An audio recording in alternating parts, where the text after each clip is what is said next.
What's up, everyone? It is the Best Spot Kids movement. I am back with another video, and I said I would make a video of the games I've been playing. I got playing Will World, Atomfall. Finally making a video on Atomfall because I just wrote the credits in. I didn't record enough gameplay to do it like a traditional review.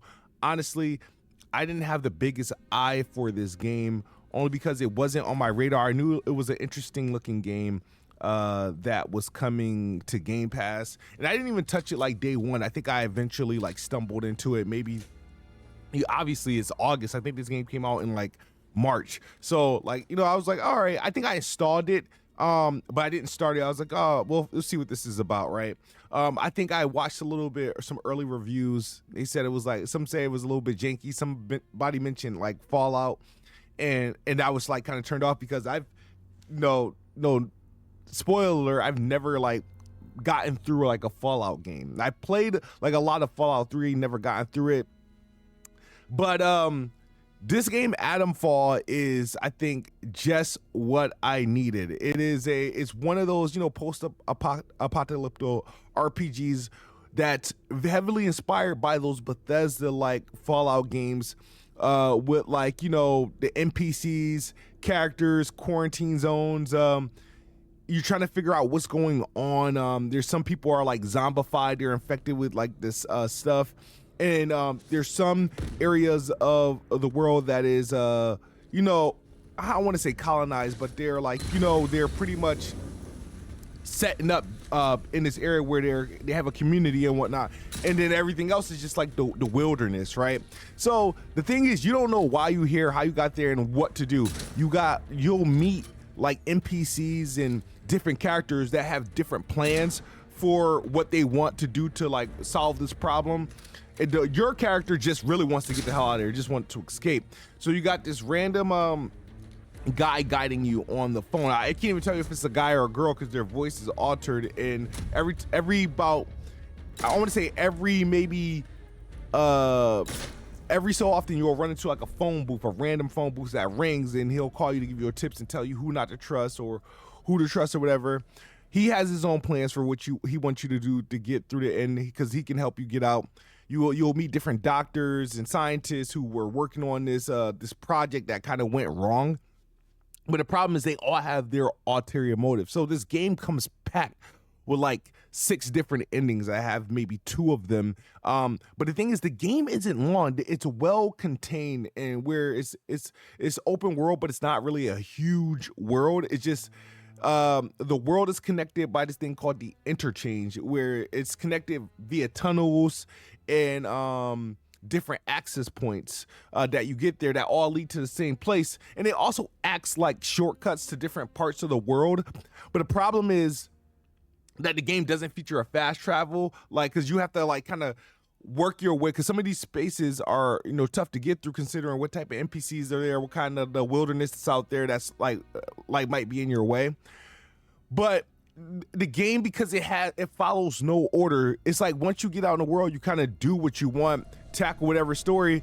And for those who like structured story, like point A to point B, you'll easily get thrown off from point A to point X, and then return back to point B. I was resolving problems I didn't know I resolved because of all the exploring I've done.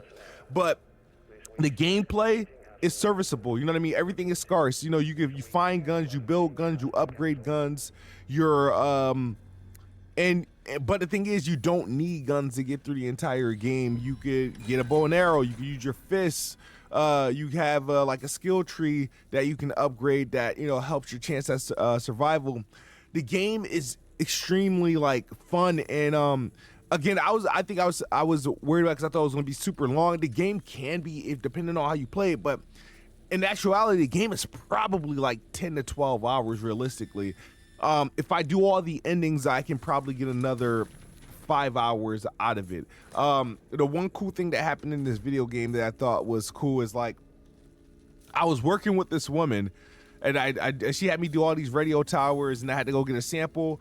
I found a doctor that somebody else was looking for.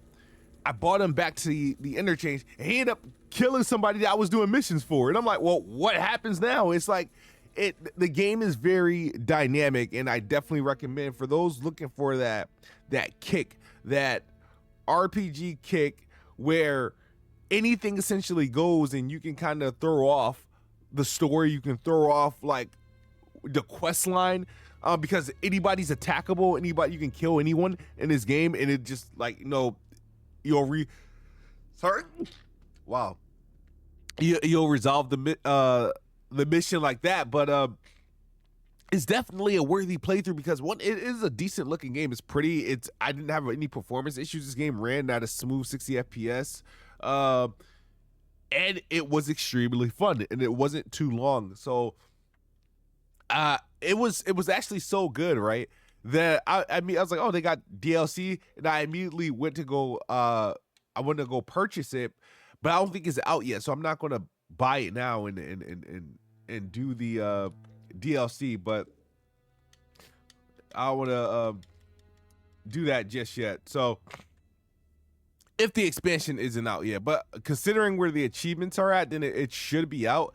But yeah, I might pick up the expansion for sure, because the base game was extremely fun. And these are one of those games where you should, even though it has an autosave, you should create a separate save file just so you can pick up so you can continue a quest line that you didn't quite finish. I had one pending like towards the end. I could have ended the game. I had two ways. When I beat the game, I had like two ways to end the game. And I picked up the save file and did another way to end the game. And they're all pretty good.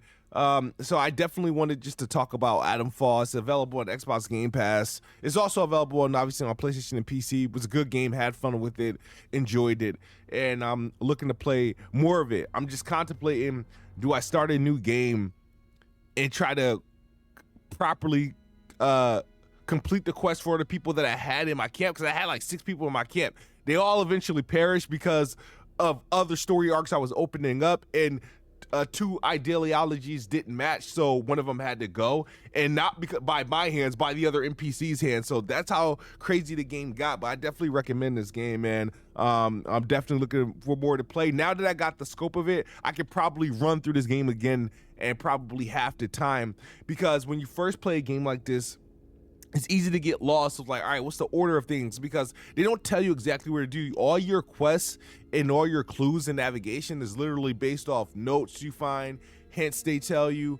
But the game isn't super grand where you're going to get like lost. So you'll eventually find all the stuff you need to go to. You gotta check every nook and cranny for keys, listen for hints and whatnot. But nah, it's dope. The only thing is that I did get ticked off about, I feel like I did a quest line for a couple people and they gave me like garbage items like bread. I'm like, bro, I could have used like an upgraded pistol, if anything, you know what I mean? But shout out to Rebellion, Xbox Game Pass, Atomfall, awesome game. If I had to rate this game for sure, this is easily an 8.5 out of 10.